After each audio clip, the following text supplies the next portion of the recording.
നേരത്തെ തട്ടിൻപുറത്തേക്ക് കയറിപ്പോയ മകള് ഇപ്പോഴും തിരിച്ചു വന്നിട്ടില്ല. ഉമ്മ വന്ന് അബൂ സഅദിനോട് ഉണർത്തുന്നുണ്ട്. അദ്ദേഹം ഒരു ഭയപ്പാടോടെ വീടിൻ്റെ മുകളിലേക്ക് കയറിപ്പോയി. മകളെ എങ്ങും കാണാനില്ല. സമയം ഒരുപാട് കഴിഞ്ഞിട്ടുമുണ്ട്. താഴെ ഇറങ്ങി വന്നതായിട്ട് ആരും കണ്ടിട്ടുമില്ല. അദ്ദേഹം പേടിയോടെ മഹാനായ അബ്ദുൽ ഖാദിർ ജീലാനി റളിയല്ലാഹു അൻഹുവിൻ്റെ അടുത്തേക്ക് തൻ്റെ ആശങ്കയുമായി നടന്നു വരികയാണ്. ഉസ്താദിനോട് തൻ്റെ ആവശ്യങ്ങൾ ഉന്നയിച്ചു. തൻ്റെ മകൾ ഇന്ന് വീടിൻ്റെ മുകളിൽ കയറിയതാണ്, ഇതുവരെ ഇറങ്ങി വന്നിട്ടില്ല. പ്രായം 16 ആയിട്ടുള്ളൂ. മഹാനായ അബ്ദുൽ ഖാദിർ ജീലാനി റളിയല്ലാഹു അൻഹു ആ പിതാവിനെ ഇങ്ങ് ചേർത്ത് പിടിച്ചിട്ട് സമാധാനിപ്പിക്കുകയാണ്. അതിത്ര പേടിക്കാനൊന്നുമില്ല. ഇന്ന് അർദ്ധരാത്രിയിൽ മരുഭൂമിയിലേക്ക് കടന്നു ചെല്ലുക. അവിടെ അള്ളാഹുവിൻ്റെ നാമം ഉച്ചരിച്ചുകൊണ്ട് ഒരു കളം വരയ്ക്കുക. എന്നിട്ട് ആ കളത്തിൻ്റെ ഉള്ളിൽ നിന്ന് ഒരല്പസമയം ഇങ്ങനെ കാത്തു നിൽക്കുമ്പോൾ അതിലൊരുപാട് ആളുകൾ നടന്നു പോകുന്നത് നിങ്ങൾക്ക് കാണാൻ കഴിയും. അവർ നിങ്ങളെ പേടിപ്പിക്കാനൊക്കെ ശ്രമിക്കുമെങ്കിലും നിങ്ങൾ ഭയപ്പെടാതെ ആ കളത്തിൽ തന്നെ നിന്നുകൊള്ളുക. സമയം ഒരു അത്തായത്തിൻ്റെ സമയത്തോടടുക്കുമ്പോൾ അവരുടെ ഒരു നേതാവ് ഒരു കുതിരപ്പുറത്ത് അതിലൂടെ വരാൻ സാധ്യതയുണ്ട്. അദ്ദേഹം നിങ്ങളോട് ആവശ്യങ്ങൾ ചോദിക്കുമ്പോൾ നിങ്ങൾ നിങ്ങളുടെ മകളെ നഷ്ടമായതിനെക്കുറിച്ച് അദ്ദേഹത്തോട് സംസാരിച്ചാൽ മതിയെന്ന്. ഉസ്താദ് പറഞ്ഞതുപോലെ തന്നെ അദ്ദേഹം മരുഭൂമിയിലേക്ക് നടന്നു നീങ്ങി. വിജനമായ സ്ഥലത്ത് അള്ളാഹുവിൻ്റെ നാമം ഉച്ചരിച്ചുകൊണ്ട് ഒരു കളം വരച്ച് അതിനകത്ത് ഇങ്ങനെ കാത്തു നിന്നു. രാത്രി കട്ട പിടിച്ചപ്പോൾ ആരൊക്കെയോ അതിലിങ്ങനെ നടന്നു പോകുന്നുണ്ട്. ഒരു കൂട്ടം ജിന്നുകളാണ് എന്ന് അദ്ദേഹത്തിന് ബോധ്യപ്പെട്ടു. അവർ അദ്ദേഹത്തിൻ്റെ അടുത്ത് വന്ന് പേടിപ്പിക്കാൻ ശ്രമിക്കുന്നുണ്ട്. പക്ഷേ ജീലാനി തങ്ങൾ കൊടുത്ത കരുത്ത് കാരണം അദ്ദേഹം ഭയപ്പെടാതെ ഉറച്ചു നിൽക്കുകയാണ്. അവർക്ക് ആ കളത്തിൻ്റെ അകത്തേക്ക് കടക്കാൻ കഴിയുന്നില്ല. പുറത്തു നിന്നുകൊണ്ട് എന്തൊക്കെയോ പറഞ്ഞിങ്ങനെ പേടിപ്പിക്കുന്നുണ്ട്. കുറച്ച് സമയം കഴിഞ്ഞപ്പോൾ അവരുടെ നേതാവ് വരുന്നുണ്ട്. ഒരു കുതിരപ്പുറത്ത് അത്യാവശ്യം പടയാളികളൊക്കെ കൂടെയുണ്ട്. അവരിങ്ങനെ നടന്നു വന്നിട്ട് അദ്ദേഹത്തിൻ്റെ അടുത്തെത്തിയപ്പോൾ നേതാവ് ചോദിച്ചു, നിങ്ങൾ എന്താണ് ഇവിടെ നിൽക്കുന്നത്? നിങ്ങളുടെ ആവശ്യം എന്താണെന്ന്. അദ്ദേഹം എന്നെ അബ്ദുൽ ഖാദിർ ജീലാനി തങ്ങളാണ് ഇങ്ങോട്ട് അയച്ചതെന്നും തൻ്റെ മകളെ നഷ്ടമായത് അന്വേഷിച്ചു വന്നതാണെന്നും നേതാവിനെ അറിയിച്ചു. ആ സമയത്ത് ജിന്നുകളുടെ നേതാവ് തൻ്റെ അനുയായികളെ വിളിച്ചു കൂട്ടിയിട്ട് ചോദിച്ചു, ആരാണ് ഇദ്ദേഹത്തിൻ്റെ മകളെ ഇങ്ങോട്ട് തട്ടിക്കൊണ്ടു വന്നിട്ടുള്ളത്? അവർക്ക് ആർക്കും അറിയില്ല. എല്ലാവരും ഇങ്ങനെ പരസ്പരം നോക്കി നിൽക്കെ അത്യാവശ്യം പ്രായം തോന്നിക്കുന്ന ഒരാളെ അദ്ദേഹത്തിൻ്റെ മുന്നിൽ കൊണ്ടുവന്ന് നിർത്തി. നേതാവ് ചോദിച്ചു, നിങ്ങൾ എന്ത് കടും കൈയാണ് ചെയ്തിരിക്കുന്നതെന്ന്. ആ സമയത്ത് പ്രായം തോന്നിക്കുന്ന ആ ജിന്ന് പറഞ്ഞു, എനിക്ക് ഇവളോടൊരു സ്നേഹം തോന്നിയപ്പോൾ ഞാൻ അങ്ങ് തട്ടിക്കൊണ്ടുവന്നതാണെന്ന്. ഉടനെ തന്നെ അദ്ദേഹത്തെ കൊന്നുകളയാനുള്ള ആജ്ഞ വന്നു. മകളെ തിരിച്ചു കൊടുത്തു. ആ സമയത്ത് ഈ പിതാവ് ചോദിക്കുന്നുണ്ട്, ഷെയ്ഖ് അബ്ദുൽ ഖാദിർ ജീലാനിയോട് നിങ്ങൾക്ക് എന്താണ് ഇത്ര അദബ് തോന്നാൻ കാരണമെന്ന്. അദ്ദേഹം പറഞ്ഞു, ലോകത്തുള്ള എല്ലാവരും സ്നേഹിക്കുന്ന ആദരിക്കുന്ന ഞങ്ങളുടെ കൂടെ നേതാവായ അബ്ദുൽ ഖാദിർ ജീലാനിയെ ഞങ്ങൾ എങ്ങനെ ബഹുമാനിക്കാതിരിക്കുന്നു?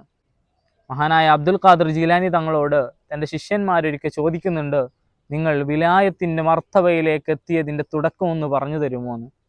മഹാനവറുകൾ പറഞ്ഞു കൊടുക്കുന്നുണ്ട്, ഞാൻ എൻ്റെ ചെറുപ്പകാലത്ത് കളിച്ച് നടക്കുന്ന കാലത്ത് ഒരു പശുവിൻ്റെ പിറകെ ഇങ്ങനെ നടക്കുമ്പോൾ അതെന്നോട് തിരിഞ്ഞു നിന്നിട്ടൊരു ചോദ്യം ചോദിക്കുന്നുണ്ട്, നിന്നെ ഇതിനാണോ ഇങ്ങോട്ട് പടച്ചു വിട്ടതെന്ന്.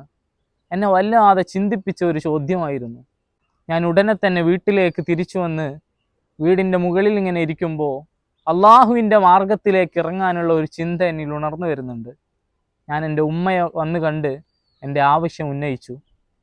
ഉമ്മ, നിങ്ങൾ എന്നെ അള്ളാഹുവിൻ്റെ മാർഗത്തിലേക്ക് അയക്കണമെന്ന് എൻ്റെ ഉമ്മയോട് പറഞ്ഞപ്പോൾ അന്ന് എൻ്റെ ഉപ്പ മരിക്കുന്ന സമയത്ത് ഉമ്മയെ ഏൽപ്പിച്ച 80 സ്വർണ്ണ നാണയങ്ങളിൽ നിന്ന് 40 എണ്ണം എനിക്ക് എടുത്തു തന്നു. ബാക്കി 40 എൻ്റെ സഹോദരന് വേണ്ടി മാറ്റിവെക്കുകയും ചെയ്തു. ആ 40 ദീനാർ സ്വർണമെടുത്ത് എൻ്റെ വസ്ത്രത്തിൻ്റെ കക്ഷഭാഗത്ത് തുന്നിച്ചേർത്തിട്ട് എൻ്റെ ഉമ്മ എന്നെ യാത്ര അയക്കുന്ന ഒരു രംഗമുണ്ട്. ഉമ്മ എന്നെ ഇങ്ങനെ ചേർത്ത് പിടിച്ചിട്ട് പറഞ്ഞു, ഒരു പക്ഷേ ഇനി നമ്മൾ തമ്മിൽ കണ്ടെന്ന് വരില്ലെന്ന്. അങ്ങനെ അന്ന് യാത്രക്കൊരുങ്ങുന്ന ഒരു സംഘത്തോടുകൂടെ ഞാൻ എൻ്റെ പഠനയാത്ര ആരംഭിക്കുകയാണ്. ഞങ്ങൾ ഒരുപാട് ദൂരം സഞ്ചരിച്ച് വിജനമായ ഒരു സ്ഥലത്തെത്തിയപ്പോൾ 50ഓളം വരുന്ന ഒരു കൊള്ള സംഘം ഞങ്ങളെ നേരിടുന്നുണ്ട്. ഞങ്ങളെ എല്ലാ വസ്തുക്കളും അവർ കവർച്ച ചെയ്തു. ആ സമയത്ത് എന്നെ ആരും അത്ര ഗൗനിച്ചിരുന്നില്ല. എൻ്റെ അടുത്തുകൂടെ നടന്നുപോയ ഒരു കൊള്ളക്കാരൻ എന്നോട് ചോദിച്ചു, നിൻ്റെ കയ്യിൽ എന്തെങ്കിലും ഉണ്ടോ എന്ന്.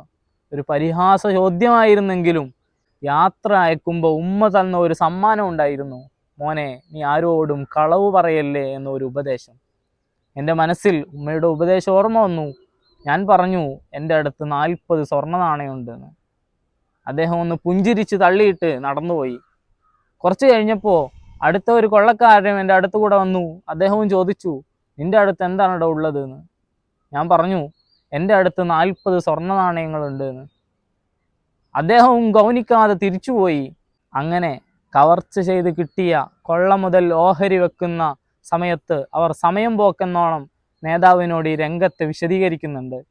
അദ്ദേഹം ചോദിച്ചു, ആ ചെറുപ്പക്കാരനെ പിടിച്ച് എൻ്റെ മുന്നിൽ കൊണ്ടുവന്ന് ഹാജരാക്കുകയാണ്.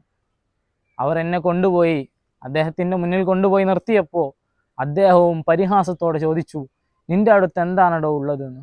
ഞാൻ പറഞ്ഞു എൻ്റെ അടുത്ത് 40 സ്വർണ്ണ നാണയങ്ങളുണ്ട്. അദ്ദേഹം എവിടെയാണെന്ന് എന്നെ പരിശോധിക്കാൻ തുടങ്ങി. ഞാൻ തന്നെ പറഞ്ഞു കൊടുത്തു, എൻ്റെ വസ്ത്രത്തിൽ കക്ഷത്ത് വെച്ച് തുന്നിയിട്ടുണ്ട് എന്ന്. എടുത്തിട്ട് അത്ഭുതത്തോടെ അവർ തമ്മിൽ ഇങ്ങനെ പരസ്പരം നോക്കുന്ന ഒരു രംഗമുണ്ട്. ആ സമയത്ത് അവരുടെ നേതാവ് ചോദിച്ചു, എന്തുകൊണ്ടാണ് കൊള്ളക്കാരായ ഞങ്ങളോട് നീ സത്യം പറഞ്ഞത് എന്ന്. ഞാൻ അദ്ദേഹത്തോട് പറഞ്ഞു, എന്നെ യാത്ര അയക്കുന്ന സമയത്ത് എൻ്റെ ഉമ്മ തന്ന ഒരു ഉപദേശമുണ്ട്, നീ ആരുടെ മുമ്പിലും കള്ളം പറയരുത് എന്ന്.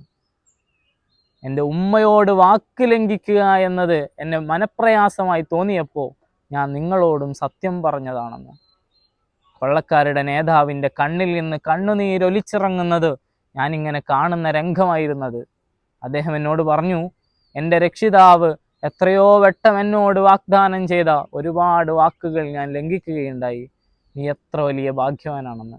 ആ സമയത്ത് കൂടെയുള്ള സർവ്വ കള്ളന്മാരും തൻ്റെ നേതാവിനോട് പറയുന്നുണ്ട്, നിങ്ങൾ ഇത്രയും കാലം കവർച്ച ചെയ്യുന്നതിൽ ഞങ്ങളുടെ നേതാവായിരുന്നെങ്കിൽ ഇനി മുതൽ നന്മയിലേക്ക് നയിക്കുന്നതിൽ നിങ്ങളെ ഞങ്ങളുടെ നേതാവായിട്ട് ഞങ്ങൾ കണ്ടിരിക്കുന്നു.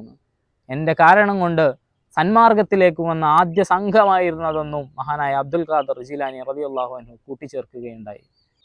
അതുകൊണ്ട് കള്ളം പറഞ്ഞതുകൊണ്ട് നേടാൻ ഒന്നുമില്ല എന്ന് തിരിച്ചറിഞ്ഞുകൊണ്ട് കള്ളം പറഞ്ഞു നേടിയതെല്ലാം താൽക്കാലികം മാത്രമായിരിക്കുമെന്നും ശാശ്വത വിജയത്തിന് സത്യം മാത്രമാണ് കൈമുതലെന്നും തിരിച്ചറിഞ്ഞുകൊണ്ട് ജീവിതത്തെ സംക്ഷിപ്തമാക്കാൻ അള്ളാഹു തൗഫീക്ക് നൽകട്ടെ.